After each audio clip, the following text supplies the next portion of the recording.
जहाँ कैलाश पर खुशियों की गूंज है, वहीं एक नया निर्णय शिव परिवार के भाग्य की दिशा बदलने वाला है। पार्वती माँ अपने पुत्र नहुष को पल भर में युवा बनाने का संकल्प लेती हैं। लेकिन क्या ये आशीर्वाद आने वाले समय में आशीर्वाद ही साबित होगा, या फिर बनेगा किसी अनहोनी की शुरुआत? इसी बीच दशानन का भक्ति और सोने का वैभव शिव जी की सरलता से टकराता है। आज की कथा में छिपा है आशीर्वाद, आस्था और अनजाना रहस्य। वीडियो शुरू करने से पहले कृपया हमारे चैनल को लाइक और सब्सक्राइब करें और लेटेस्ट अपडेट्स कभी मिस न करें। इसके लिए बेल आइकन दबाना न भूलें। अब चलिए वीडियो शुरू करते हैं। गण अशोक सुंदरी के शगुन की तैयारी कर रहे हैं। गणेश भी उन्हें सजाने संवारने में मदद करता है। गंगा पार्वती से पूछती है कि वह चिंतित क्यों है। पार्वती बताती है कि राजा आयु और उनकी पत्नी चाहते हैं कि नहुष तुरंत बड़ा हो जाए, लेकिन स्वामी महादेव इसका विरोध कर रहे हैं। क्या इस शगुन को लौटाना ठीक होगा? गंगा कहती है कि ये शिवजी के परिवार का निर्णय है, इसलिए उनसे ही पूछना चाहिए। विष्णु जी शिवजी से कहते हैं कि शक्ति के निर्णय को पूरा करने में सहयोग दें।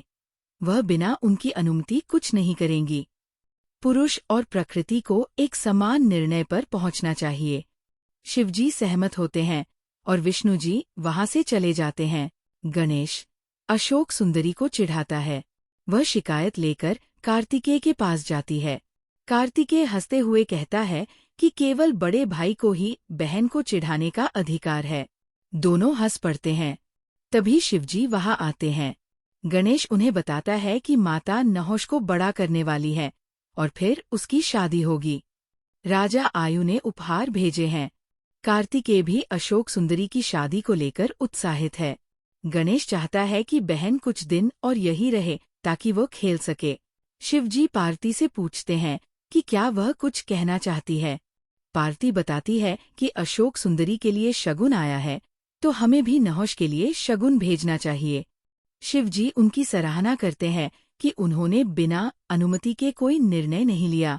वे सभी परिवार की खुशी में खुश है। पार्वती प्रसन्न हो जाती है। शिवजी नहुष को तुरंत युवा होने की अनुमति दे देते हैं। वे पार्वती से कहते हैं कि अपनी बेटी का शगुन मिलने की बधाई उन्हें दें। पार्वती उन्हें शुभकामनाएं देती है। पार्वती शगुन लेकर आयु के महल जाती है। शिवजी कहते हैं कि जब तक वो लौटेंगी, कैलाश पर भवन भी तैयार हो जाएगा। पार्वती उनके चरण स्पर्श कर विदा लेती है। अलकापुरी में दशानन वीणा बजाकर गाना गाने लगता है और सोने की ईंटें हवा में तैरने लगती है। राजा आयु के महल में राजा और रानी पार्वती का स्वागत करते हैं। वे कहते हैं कि लगता है शिवजी ने भी विवाह के लिए सहमति दे दी है। पार्वती नहुष के बारे में पूछती है। राजा बताते हैं कि वह महर्षि वशिष्ठ के आश्रम में है और जल्द ही आएगा। दशानन वीणा बजाना बंद कर देता है और उठते ही सोने की ईंटें उसके साथ चलने लगती है। शिवजी मुस्कुराते हैं और कुबेर ये देखकर हैरान हो जाते हैं। नहुष आकर पार्वती के चरण छूता है। पार्वती कहती है कि वह उसे तुरंत बड़ा करने वाली है। यदि उसे कोई समस्या हो तो बता दे। नहुष कहता है कि ये उसका सौभाग्य है। पार्वती शिवलिंग के सामने बैठकर शिवजी से अनुमति मांगती है और नहुष को आशीर्वाद देती है। उनके मस्तक से प्रकाश निकलता है और नहुष तुरंत युवा हो जाता है। शिवजी ये सब देखकर मुस्कुराते रहते हैं। कैलाश पर गणेश शिवजी को भोजन के लिए बुलाते हैं। सभी बैठे हैं और भोजन तैयार है।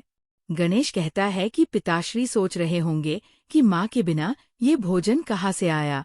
दशानन शिवजी के लिए सोने का आसन लाता है और कहता है कि अब से वह पत्थर के आसन पर ध्यान न करें, बल्कि इस स्वर्णासन पर करें। शिवजी कहते हैं कि उनके लिए पत्थर और सोने के आसन में कोई भेद नहीं है। दशानन कहता है कि यह उसके भक्त की इच्छा है।